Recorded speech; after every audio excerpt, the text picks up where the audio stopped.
I've always felt alone. My whole life. For as long as I can remember. I don't know if I like it. Or if I'm just used to it.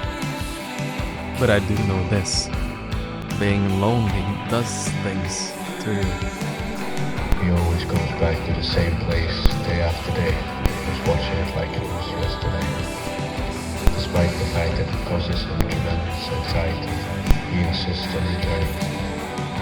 He insists it is for therapeutic reasons, but I remain skeptical.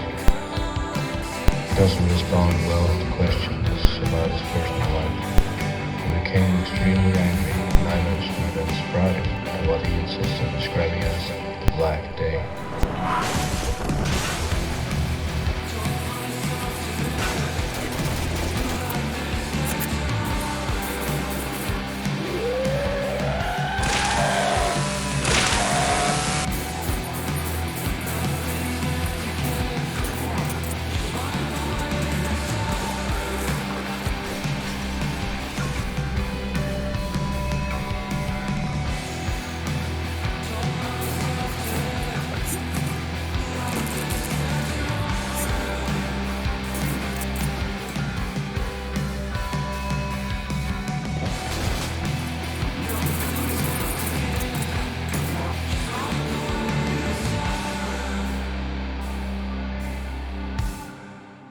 What is it that you don't understand?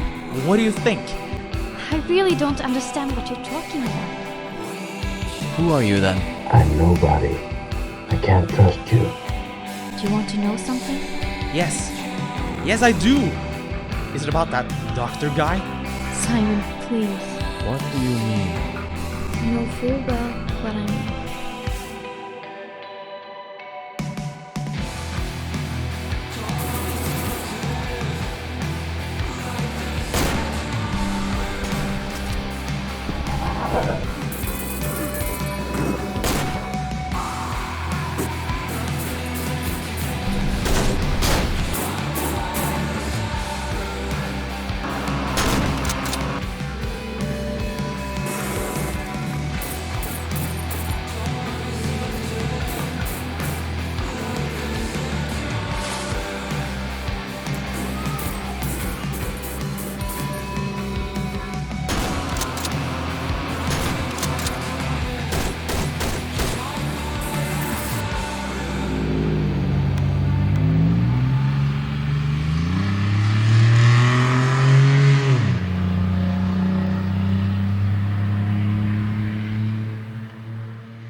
Everyone has troubles. The amount of trials and tests of faith we go through on a daily basis and in our lifetime are nearly uncountable. Physical pains, mental turmoil, relationships bending and breaking, no one is safe from life's problems. Life's tough. We take these on both physically but especially mentally. We do it as best we can within our own minds. Sometimes we might have a friend or others that can help us in this time of need. Maybe they can give a different perspective or idea, but it's ultimately up to the individual. It's up to us in our own brains to fight off our inner demons. But what if this mental fight wasn't just contained within the walls of our own brains? What if the individual had to combat their inner demons with their own two hands? What if feelings of loss, anxiety, heartbreak, self-hatred, depression, and the like physically manifested themselves before us, forcing us to either flee or fend them off by any means necessary? These questions and more are explored in one of the most thought-provoking and terrifying games of the past couple decades, Team Psykskallar's Cry of Fear.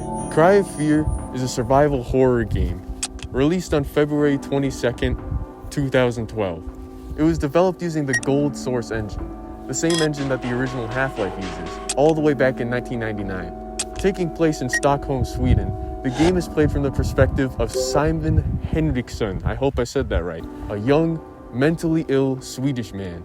Throughout the game, Simon's main task is to escape the city, but it's crawling with these strange, hideous, terrifying monsters. Now, this seems pretty simple and unintuitive, and not like anything we haven't seen before in survival horror. But where the game really shines brightly in its uniqueness is in the story and subject matter that it explores. It has reason and symbolism for everything that happens in the game. It creates an open-ended sort of story that you can interpret in any way. See, throughout the game, it becomes more and more obvious that there's something else going on here.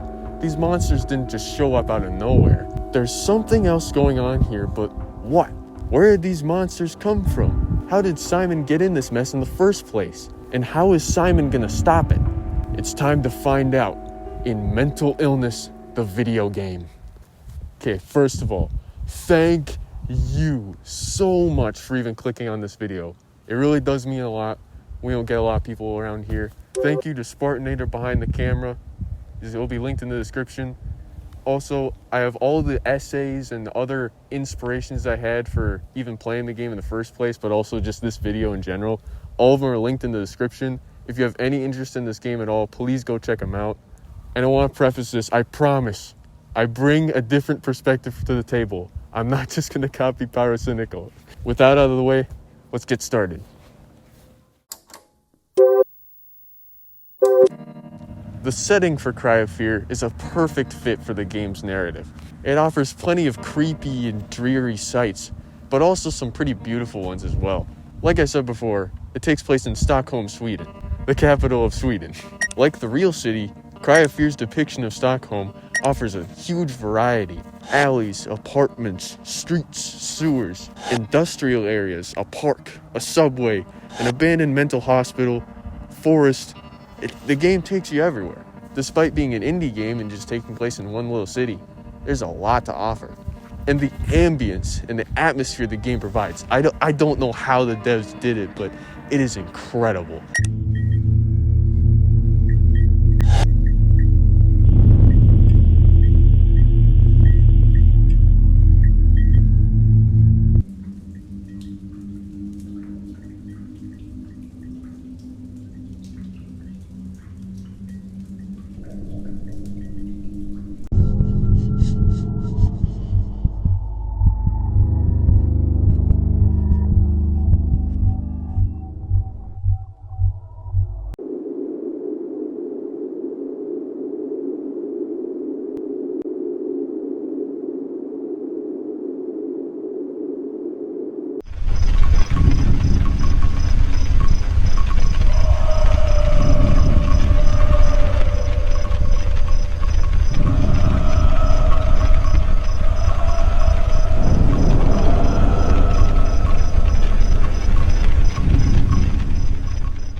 It does a great job of making the city just feel so cold and empty.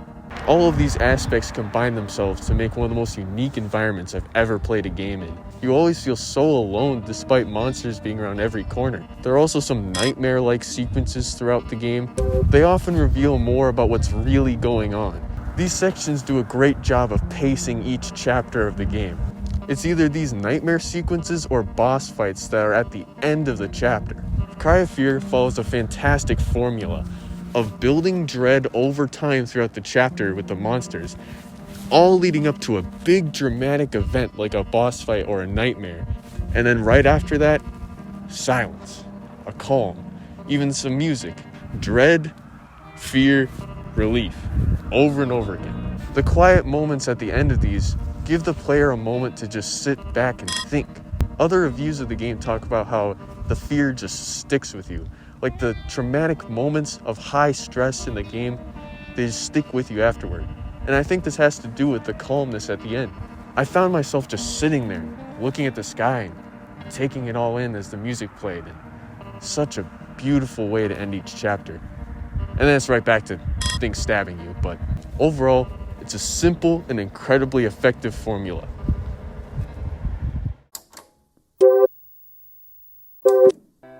Our protagonist in Cry of Fear, Simon, has given gaming one of the most accurate and relatable depictions of mental illness, depression, anxiety, and the like in modern media.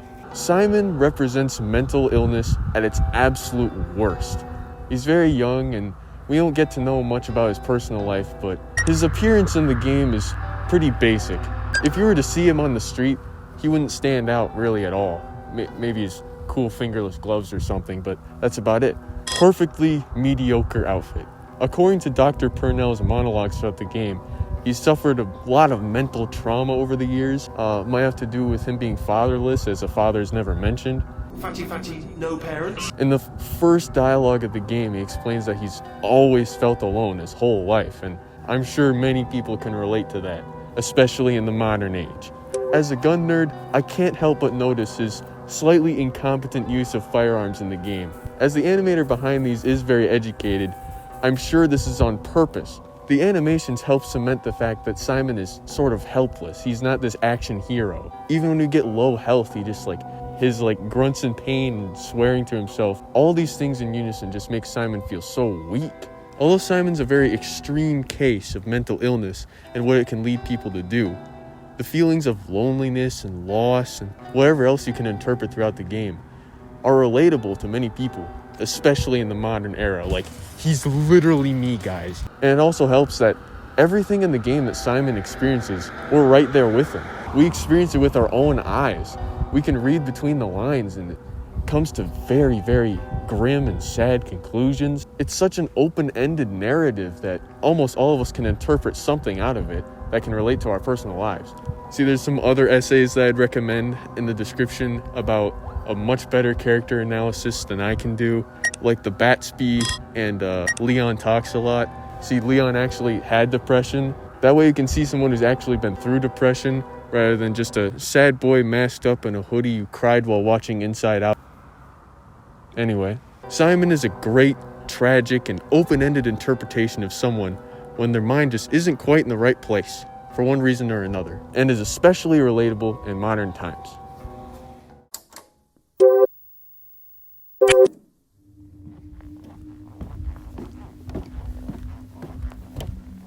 The gameplay of Cry of Fear is pretty standard when it comes to survival horror for the most part.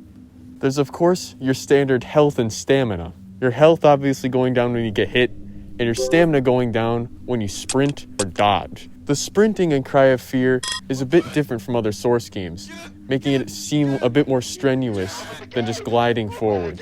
The more unique aspect of the movement in combat is the dashing. Due to how scarce the ammo is in Cry of Fear, dashing and meleeing will be a hard skill to master, but you'll be forced to. What would a survival horror game be without guns? There's a wide variety of guns in Cry of Fear, all with detailed descriptions and models. The ammo for such guns are in set spots every single playthrough, meaning that there's a finite amount of ammo. More won't spawn if you're in a rough spot. The guns are kind of clunky, but it fits because Simon is not your run-of-the-mill action hero. Another unique aspect to the combat is the dual wielding. Typically, you won't be dual wielding guns, but you'll always have a light source in one hand and a weapon in the other.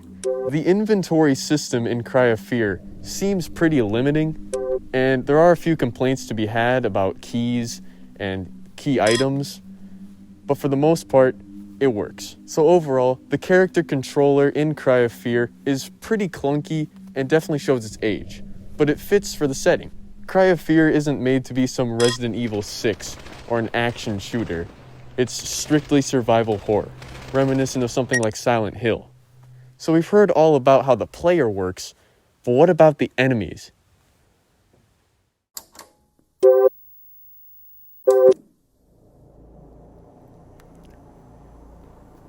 Survival horror games are always remembered for their enemies, and in Cry of Fear, they are terrifying. The enemies in Cry of Fear offer a ton of variety. So as you can see, Cry of Fear has a gigantic variety of enemies. You got little stabby guys. There's these weird chained up guys where they'll try to lick you, but then if you break their chains then they'll punch you instead. There's all the basic enemies, but there's a bunch of different versions of them, as you can see. You got enemies named after antidepressants. You got shooty guys.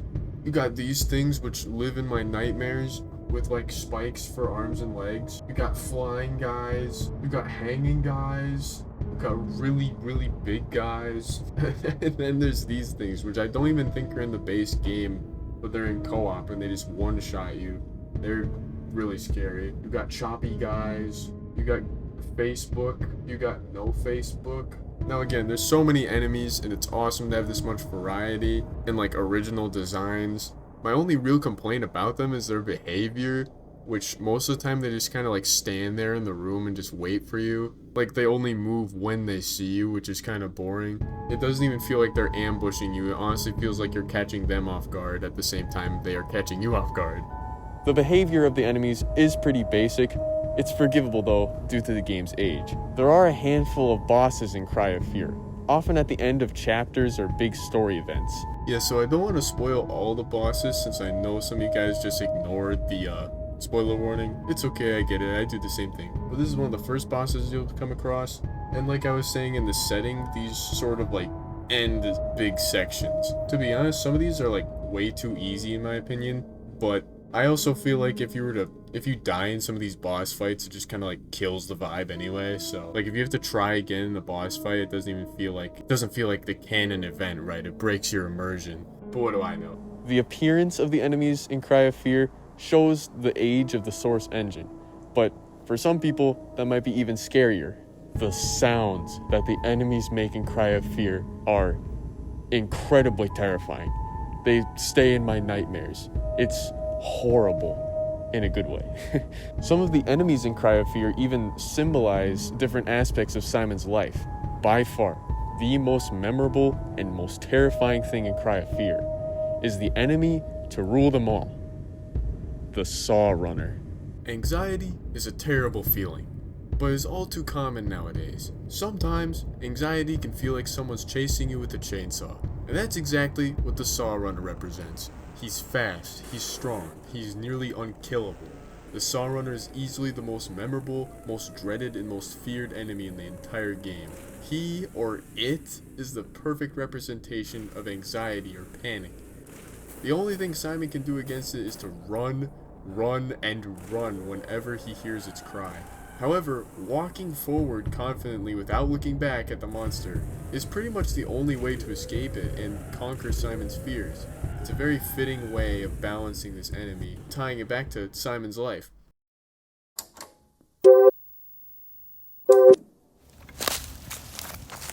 Sophie as a character in Cry of Fear provides a great look into Simon's personal life and offers one of the best and most tragic moments in the whole game. During their brief interaction on the rooftop, a lot is revealed about Sophie and Simon. Both the interaction and the overall narrative of the two characters is very relatable. Their relationship is very human and is portrayed well, despite the terrible voice acting. In their interaction, Simon is obviously shook up about, what's been happening this whole game, and tries to find answers to exactly what's happening. And he tries to convey what he's feeling and the suffering he's been enduring, but Sophie seems to be completely oblivious to what's going on. Which is odd because seemingly the whole city is overrun with bloodthirsty maniacs, but despite all this, Sophie just urges Simon to stop being silly and just wants to talk for a while. And Simon tries to humor her, but he's still just so shaken, understandably. And despite Simon repeatedly trying to talk about the monsters he's faced and the problems and understand what's really going on, Sophie just keeps urging Simon away from it. She instead talks about school and how she appreciated Simon because he's the only guy who was ever nice to her, apparently. And Simon just sort of confesses his feelings, although in a pretty indirect way, and that he never had the courage to say anything before. Sophie then, banishes Simon to the friend zone, to put it lightly. And Simon ducks his head in silence for a moment, and he tries again to just make sense of all that's happened, that what he's been through thus far, but Sophie is still just clueless, seemingly thinking that Simon is talking about recent drama rather than their lives being on the line and his fight for survival in the city. After all, she doesn't understand what he's been through. How could she? How could she possibly understand? How could he even begin to describe what he suffered thus far? Some other YouTubers and essays have honestly seemingly misinterpreted this moment, because the way I see it, it's the perfect allegory for someone trying to explain their feelings and their struggles of depression or anxiety and mental struggles. We can't read people's minds. We can't fully see things from other people's perspectives. We can try, but we never really truly can. And this scene is a perfect example of that. Simon has seen firsthand all this terrible turmoil and trouble, and Sophie has no idea. And before Simon even realizes what's going on, Sophie jumps. Simon's at a complete loss. None of this makes any sense at all. And then suddenly chains lift up this hideous bloated monster from below the horizon. Carcass. A symbol that can be interpreted in so many different ways and means so many different things. Is it Simon's grief over the loss of Sophie? Is it how he sees himself? Is it him like chained down to a chair, like unable to move? I think personally it's probably a combination of these things. The form of heartbreak and rejection, the cold, heavy feeling of hopelessness and despair unique to a broken heart. That's what I think it really is. That's what it means to me, at least. And maybe you don't agree. I mean, that's the beauty of a story like this. I'm sure many, if not all of us, can relate to this in some way. The feelings associated with heartbreak are very strong emotions that don't die very easily. After this fight, we get a glimpse of what really happened between Simon and Sophie. It shows his real confession to Sophie, and it's much more desperate and forced. It's honestly really painful to watch. And I think, in a way, some of us can relate to looking back in a moment of weakness like this and almost pretending it went better than it actually did. Now, of course, this is extreme. Like, if you can relate to this in some way, I'm sure it couldn't have been much worse than your crush just jumping off a building, but anyway, in conclusion, Simon has 0 riz.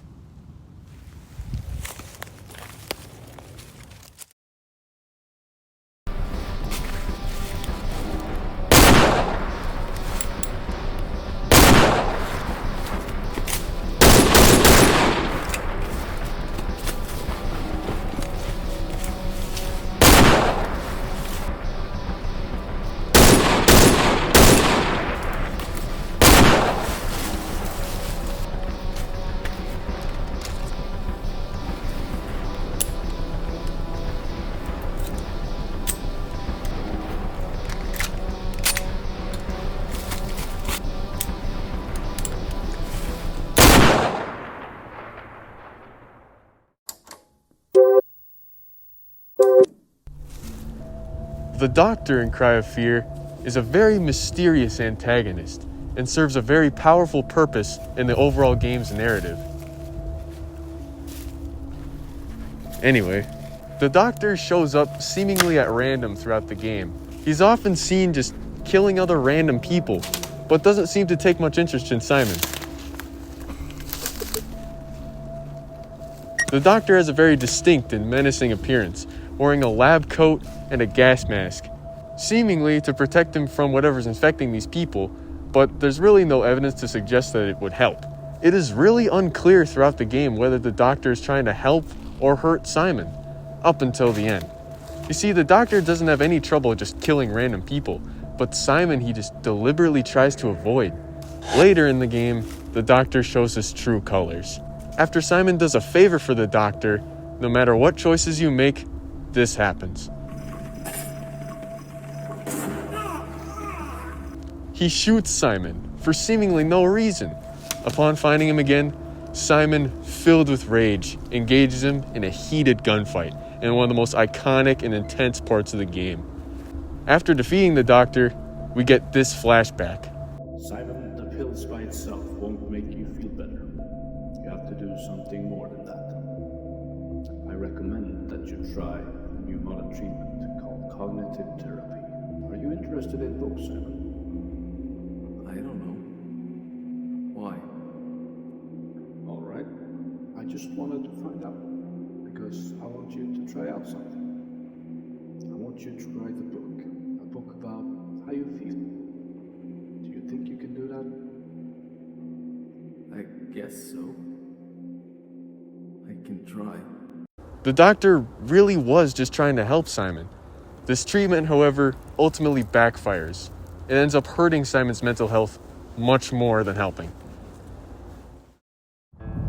Overall, Cry of Fear is an incredible game that was way ahead of its time that I'd recommend to just about anybody, if they can handle the jump scares. It offers an experience that I can't find in any other video game, although I haven't played Silent Hill. Sue me.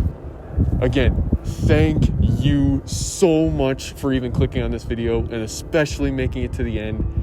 Thank you to my camera guy and of course my friend John for all his hard work. I think that helicopter's coming after us. And now, enjoy some exclusive bloopers as a reward for sticking around this long. The link is only accessible right here, so please take advantage.